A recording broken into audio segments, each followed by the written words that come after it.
welcome back to the Greater You. Today we're going to talk about the mind-body connection. And also we're announcing that we are doing blog posts now that are going to be connected to these YouTube videos. So there will be an upcoming blog post as well on this mind-body connection. So this is a very important topic that we discuss a lot with our coaching clients and people generally. There's an inseparable connection between our mind well-being and our body well-being.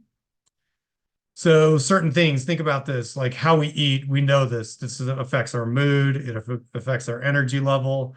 All of us have had that feeling if we eat something that doesn't feel right in us, it makes us feel kind of sluggish, energy isn't where we want it to be, versus times when we eat in ways that really fuel our body and fuel our minds, we feel better, right? So that's part of that mind-body connection.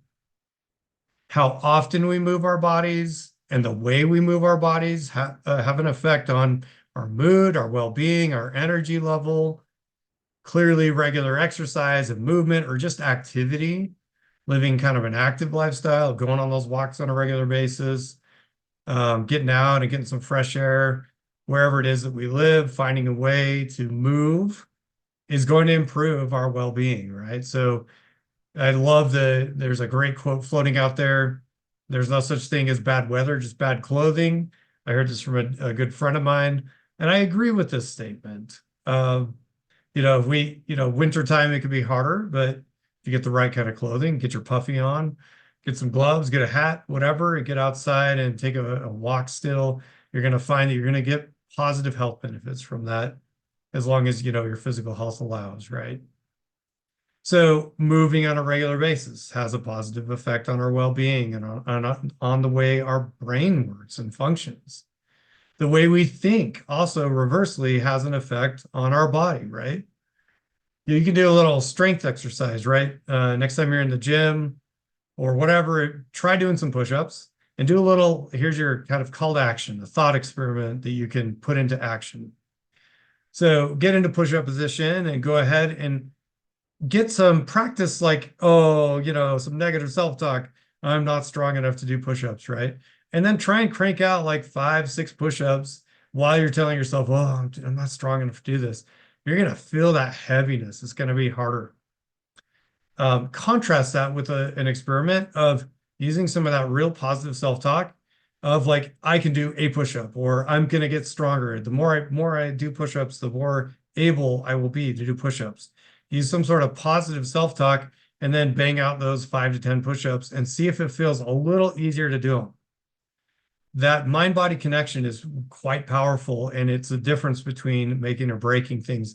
So one of the things that we do, as you know, we run a martial arts school on the side and have been engaged in combat training for decades, right?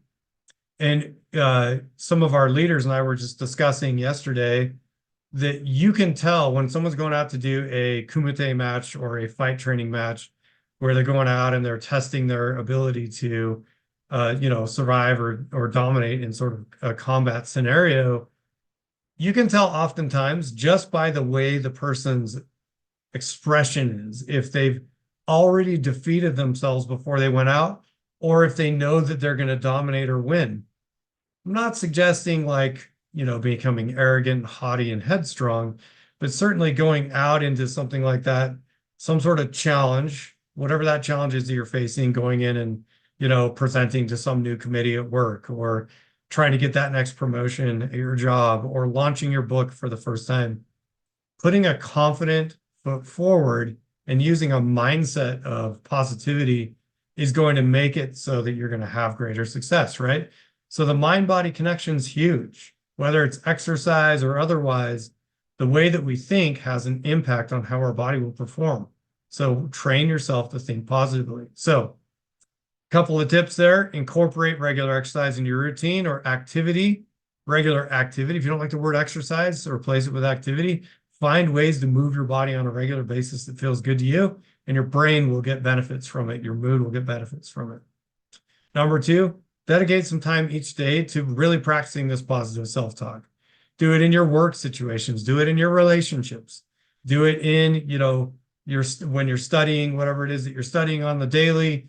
Do it in any sort of exercise that you're doing, or even the way that you're thinking about your body or food.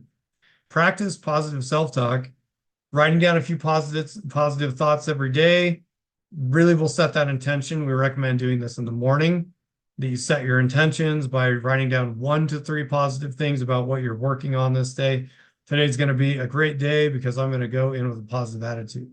Whatever it is you want to do to set that intention, write those things down, and it'll help your day go better. So that's a little commentary on the mind-body connection. There's a lot more that can be said on this. Many studies have shown that this is a very real thing.